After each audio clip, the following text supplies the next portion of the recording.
Remix king channel NTR నటించిన జై Lavakusa teaser గురువారం విడుదలైన సంగతి తెలిసిందే. ఇందులో ఎన్టీఆర్ 3 పాత్రల్లో నటిస్తుండగా టీజర్ ద్వారా జై పాత్ర ఎలా ఉండబోతోంది అనేది పరిచయం చేశారు.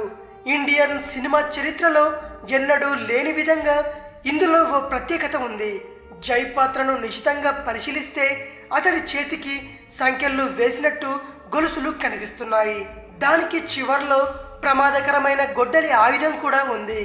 దీన్ని బట్టి జై పాత్ర ఎంత క్రూరంగా ఉంటుందో అర్థం చేసుకోవచ్చు. అతడి శరీరంలో గొడ్డలి ఆయుధం కూడా ఓ భాగమైపోయింది.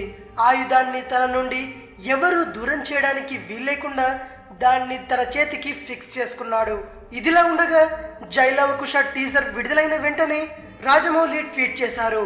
టీజర్ చాలా బాగుందని, సినిమా పబ్లిసిటీ కూడా డిఫరెంట్ గా ఉందని రాజమౌళి ఎన్టీఆర్ ని ప్రశంసించారు. అలాగే mega hero Sai Dharam Tej tweet చేస్తూ జవాన్ మూవీ టీం తరపున జై పాత్రకు జై కొట్టారు. టీజర్ అద్భుతంగా ఉందని సాయి ధరమ్ తేజ్ తెలిపారు. జై టీజర్ యూట్యూబ్ లో విడుదలైన 60 నిమిషాల్లో 78,000 లైక్స్ సాధించి ఆల్ టైమ్ రికార్డు సాధించింది. ఇప్పటికే దాదాపుగా 4 మిలియన్ వ్యూస్ ను సాధించి మరో రికార్డుకు తెరలేపింది. అది మరి ఎన్టీఆర్ స్టామినా అంటే ఇది విషయం. మరిన్ని latest movie news and updates కోసం రీమిక్స్ కింగ్ ఛానల్ ని సబ్స్క్రైబ్ చేయండి.